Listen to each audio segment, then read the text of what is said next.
হাঁসের ডিমের কষা। তো দেখুন রান্নাটা আমি কিভাবে করছি। প্রথমে গ্যাস জ্বালিয়ে নিচ্ছি, নিয়ে আবার একটা বাটি বসিয়ে ডিমটা সেদ্ধ করব, তার জন্য এখন জল দিয়ে দিচ্ছি।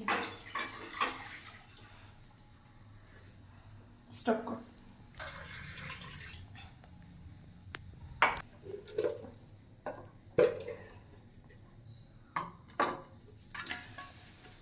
তিনজন মানুষ, সেই 3টে ডিম নিয়ে নিয়েছি। এবার ডিমগুলোকে একটু ধুয়ে নেব।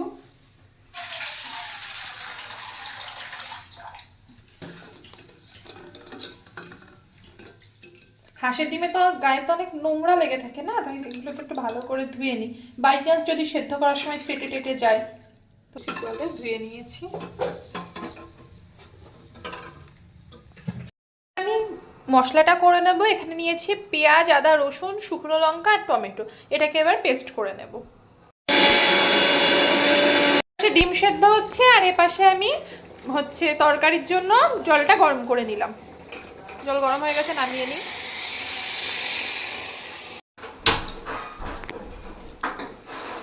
গ্যাস জ্বালিয়ে নিয়েছি, এবার কড়াই বসিয়ে দিচ্ছি।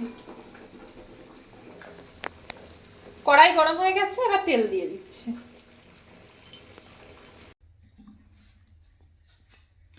ডিম সেদ্ধ হয়ে গেছে, এবার ডিমগুলোকে ছাড়িয়ে নিচ্ছি।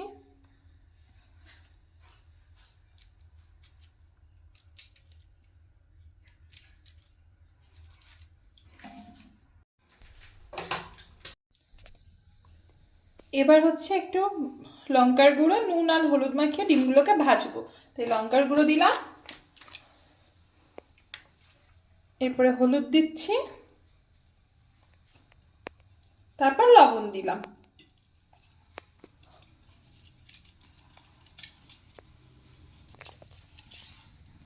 ডিমের গাগুলোকে একটু চিড়ে নেব।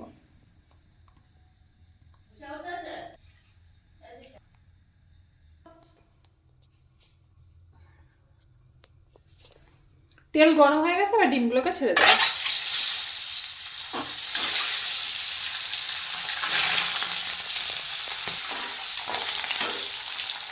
ভাজা হয়ে গেছে, এবার তুলে নিচ্ছি।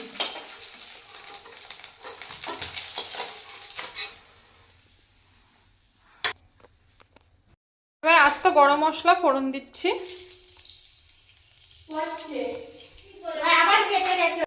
এবার এই মশলাটা দিয়ে দিচ্ছি।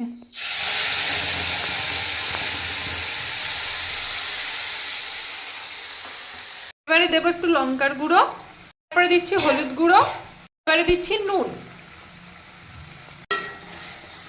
মশলাটাকে ভালো করে কষিয়ে নেব।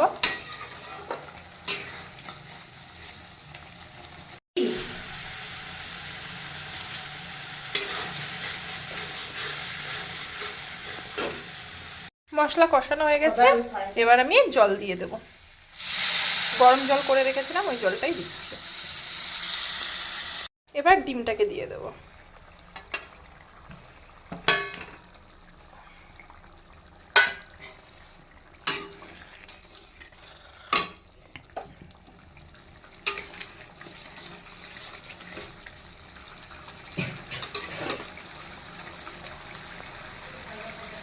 গরম মশলা দিয়ে দিয়েছি, হয়ে গেছে আমার ডিম কষা রান্না। এবার এটাকে নামিয়ে দেব। রান্নাটা আপনাদের কেমন লাগলো অবশ্যই আমাকে কমেন্টে জানাবেন।